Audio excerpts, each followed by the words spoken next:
Bonjour et bienvenue dans cet épisode exceptionnel. On accueille encore le très grand champion, notre ambassadeur de Mein Kampf, Mansour Barnaoui. Pas qu'un grand champion, mais aussi un combattant d'une valeur inestimable, parce que il est hors norme, il faut le dire, il est hors norme, reconnu par tous. Comme je le disais, il est ambassadeur chez nous, à Mein Kampf. Il est venu pour un camp exceptionnel, gratuit, alors il faut le dire, gratuit. Et bon, voilà, je voulais te présenter, aller un peu plus en profondeur avec ta personnalité et ton expertise. Ça te fait quoi d'être là parmi nous aujourd'hui, Mansour Darnaoui? Bonjour à toi Lionel. Qu'est-ce que ça fait d'être là? C'est un grand plaisir. Surtout d'être ambassadeur à MyCamp et de partager ma passion avec des enfants et des adultes. C'est un pur plaisir. Top. Sachant que c'est vrai que t'es quelqu'un d'assez discret, Un peu. voilà, un peu beaucoup, voilà. Mm. Et je pense qu'aussi, moi qui ai eu la chance de partager tes entraînements, comme je t'ai coaché et tout, et te voir aussi dans ton environnement en Thaïlande, dans tes camps où t'entraînes, tu es ultra respecté par tous, mais de tout bord. Toutes les nationalités viennent te voir, ils te reconnaissent en tant que, aussi bien que combattant hors norme, mais qu'aussi d'être aussi un combattant, être une personne assez humble et assez unique. C'est très compliqué. De nos jours, on voit tous les gens sur Instagram. Mais en fait, tu vas entre guillemets en contre-courant de tout ce qui se fait. T'en es conscient ou pas? Un peu. Je suis pas trop fan des réseaux sociaux. Mhm. Je préfère faire mon sport et être focus dedans. Et tout en respectant les gens. Mansour, tu as combattu dans toutes les grandes organisations internationales. Tu es connu un petit peu enfin, de toutes parts. Qu'est-ce qui t'a construit mentalement en tant que combattant? Ce sont mes expériences dans les combats. J'ai combattu dans les grandes compétitions internationales, mis à part l'UFC. C'était dû à mon choix de coupe. Et je pense que mes expériences de combat, mes entraînements, mes voyages, tout ça a fait que, en respectant les gens, ça a donné à ce que je fais. D'accord, mais il n'y a pas plus derrière? T'as pas développé quelque chose d'exceptionnel ou par rapport à, bien entendu, tous les combattants sont différents, mais il y a quand même chez toi, moi je me souviens, j'avais entendu parler de toi hein, de par mon ancien manager Tommy Zigobi qui m'avait dit qu'il y avait un jeune qui a 17 ans et il avait boxé au 100% fight. T'avais 17 ans au 100% fight. 18 ans. T'avais 18 ans, Ouais. mais on me parlait de toi comme un phénomène. Qu'est-ce que t'avais de plus que déjà à l'époque? La rage. La rage de vaincre, Euh, comme Bruce Lee ou... la rage devant et l'ambition. Le fait de combattre devant les amis, devant les frères, devant la famille. D'accord. Ça, c'était une première fois pour moi. Et Ouais. techniquement, on m'a dit, enfin, je me fais passer pour, je le sais, hein. Voilà, je suis le journaliste entre guillemets. Pourquoi ton grappling est au-dessus de la mêlée? Pourquoi tu as un grappling au-dessus de la hors norme, dis-moi. À la base, j'ai commencé par le grappling. Ouais. Après ça, j'ai Quel fait la âge? boxe anglaise. Grappling à 14 ans. Ouais. Faisant des compétitions. Ouais. J'ai combiné avec la boxe anglaise et tout en continuant le grappling. Mhm. Et après ça, faire ce qu'on appelait en France le pancras. C'était comme le MMA, mais on n'avait pas droit au coup au sol. Et après ça, pour finir en MMA. 14 ans grappling. À 16 ans, j'ai commencé à faire des compétitions amateurs de boxe anglaise. Mhm. 18 ans, faire du pancras. Et 19 ans, un an après, je fais du MMA international. Vu que le sport de MMA n'était pas reconnu en France avant. En fait, tu es un des pionniers dans les MMA à l'international, alors que c'était interdit en France, en vérité. Ouais, c'est bien ça. C'est ça, en fait. C'est ça. D'accord. Donc, tu étais déjà à un très très haut niveau quand le MMA est interdit en France. J'avais des bases. Je connaissais quand même le MMA. Ok. Et après les premières compétitions, comment s'est passé les plus grosses victoires, les grandes victoires, ça a commencé quand? International. Grande victoire internationale. Mon premier combat était à Dubaï. Mhm. C'était au Cage Warrior. J'avais combattu contre un combattant, je m'en souviens plus du nom, mais un guerrier quand même. Mhm. Et j'avais gagné par étranglement, en grappling. Mm. Et après ça, j'ai su qu'en fait, j'ai eu beaucoup de victoires en soumission. Donc le grappling m'a beaucoup apporté dans le MMA. Et après, t'as mis les gants avec des grands champions, t'as rencontré des grands champions. J'ai rencontré des grands champions comme Islam Moemouane, Mhm. Islam Makachev. On parle souvent de ce combat, hein. Oh non, pas souvent, donc bah. Parce que maintenant, il y a l'UFC, c'est reconnu. Et Mais lui-même, il est traumatisé par ce que tu lui as fait. Il disait que il y a eu il a galéré avec toi. il y a eu Décision. un dur combat hein, par décision. Ouais. C'était quand ça? Je Pour m'en quel souviens tournoi? pas C'était pour quel exactement. tournoi? C'était pour quel tournoi? C'était pas un tournoi, c'était l'organisation du M1 en Russie. Et donc, en fait, t'as plus combattu à l'étranger que dans ton pays. Ouais, ouais, Je pense que ça t'a forgé aussi mentalement par rapport à c'est ça. sûr. Mhm. Quand tu combats à l'étranger, t'as pas droit à l'erreur. C'est soit tu finis la personne, gagné par soumission au KO, Mhm. ou soit tu perds. C'est quoi ton regard maintenant par rapport au MMA mondial, ou même au MMA africain? Tu penses que ça va évoluer? On voit des organisations au Proche-Orient et tout. Qu'est-ce que t'en penses? Mon regard que j'ai maintenant, ça va évoluer, c'est sûr, mais différemment que d'avant. Parce qu'avec les réseaux sociaux, ce qui apporte maintenant aux combattants, c'est plus être vu comme combattant que gagner en tant que combattant, je pense. Mhm. Alors, je connaissant ta personnalité très discret, très humble, qu'est-ce qui t'a poussé à collaborer avec Mike Camp? Bah déjà, toi, mes entraîneurs, qui est là, la création de MyCamp, entraîneur du gym, et, euh, et c'est en Maroc. C'est un beau pays, il y a du monde, il commence à avoir beaucoup de combattants qui viennent. Mhm. Donc, ça me fait plaisir de Donc, partager ça. t'as une énergie aussi autour du Maroc. Ouais, ouais, ouais. Ok. Et Marrakech, t'aimes bien Marrakech? Ouais, j'adore Marrakech. Ouais. Tu préfères Casa ou Marrakech? J'ai été qu'une fois à Casa, c'était juste une journée. J'ai pas vraiment tout exploré. Tu manges mieux en Thaïlande ou à Marrakech? Ah, c'est différent. Tu préfères un climat sec pour t'entraîner ou un climat humide? Pareil, la différence, ça fait du bien quand même. Ouais? Avoir Mais un climat humide et un climat sec, Ouais? sometimes, parfois Yeah, c'est. yeah, c'est parce qu'il y a un côté Jean-Claude Van Damme, il parle en anglais, you know? Mansour, tu gagnes à être connaître, aussi bien pour ton humilité, je répète, mais pour ton expertise. Tu es un combattant à sensation. Je dirais que tu es beaucoup craint des combattants parce que tu fais des combats exceptionnels et tu mets un gros volume d'intensité dans tes combats, aussi bien que physique que technique.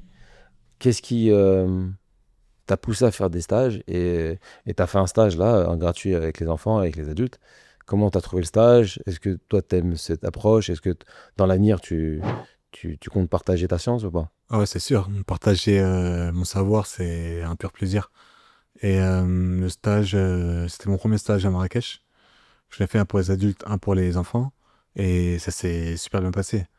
Le fait qu'ils étaient contents d'apprendre des nouvelles techniques, bah, moi, ça m'a fait plaisir. Ok. Ouais.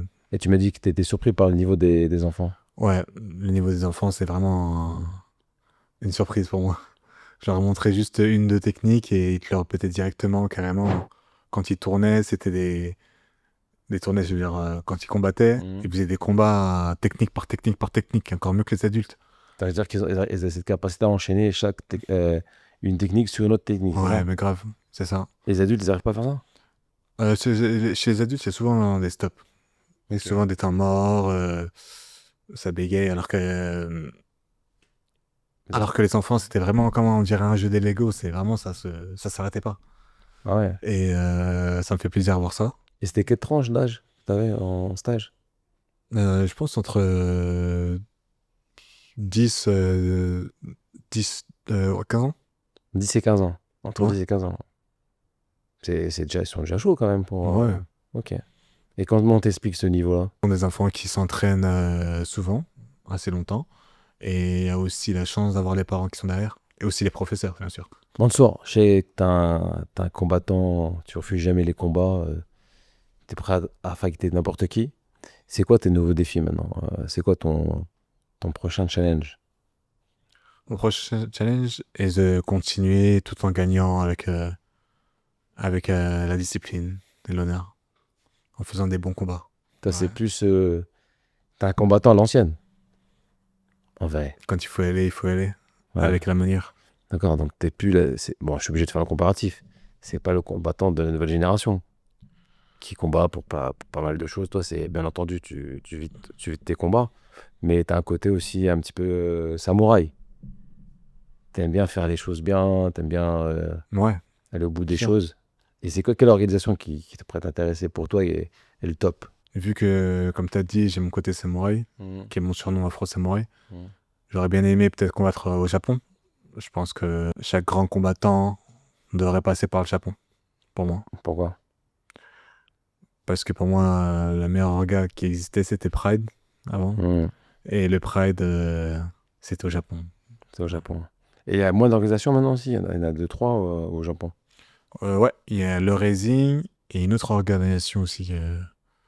J'ai oublié son nom. Ouais. Ouais. Et donc il y a deux gros orgas. Ouais. Ok. Et non, j'avoue. Après, pourquoi pas autre part? C'est un meilleur contrat.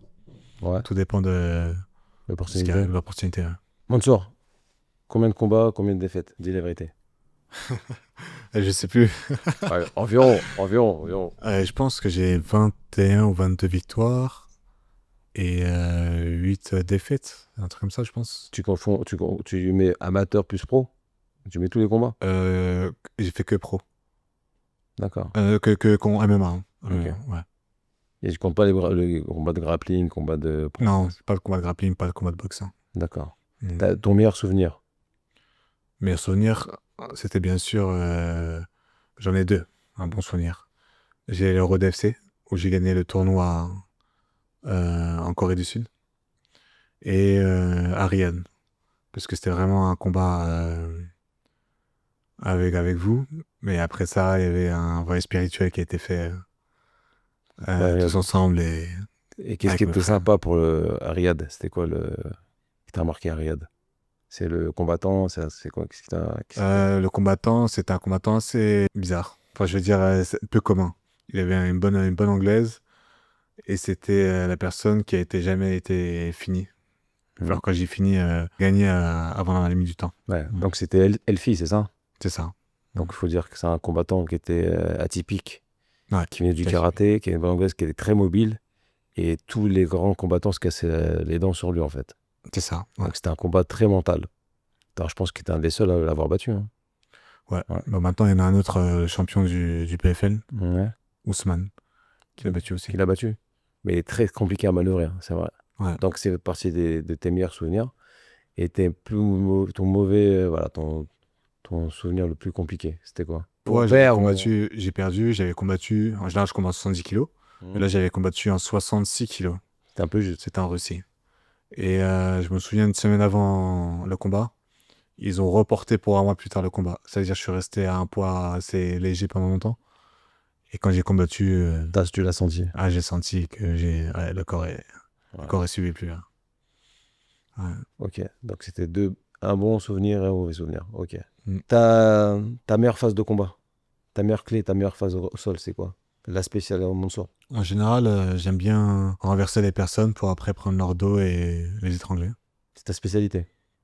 Parce que je gagne en général, ouais. Et Plus souvent. cache contrôle. Et cage contrôle contre la cage. Ouais, En cache Muay contrôle. Thai. En Muay Thai?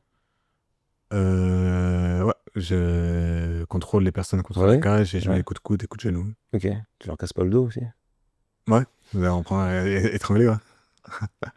Ok. Étranglé. Et dans ce secteur-là, j'ai vu que tu étais très très fort en cache contrôle. Merci. Comment t'expliques ça? Comment tu l'as développé au fur et à mesure?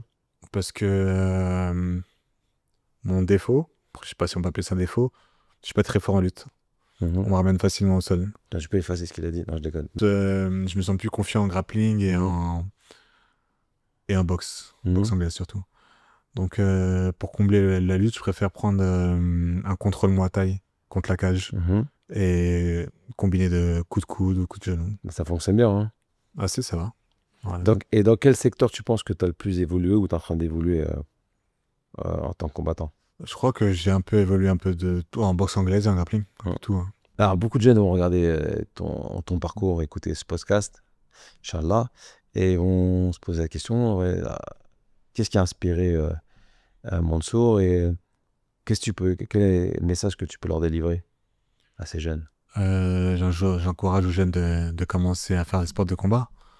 Pour moi, ça a été vraiment un contrôle, une confiance de soi-même aussi. Ouais. Beaucoup de confiance. Et la discipline. Et je pense que c'est le meilleur sport, la boxe, que ce soit le grappling ou le sport de combat, qui aide à avoir une bonne discipline et respecter les gens.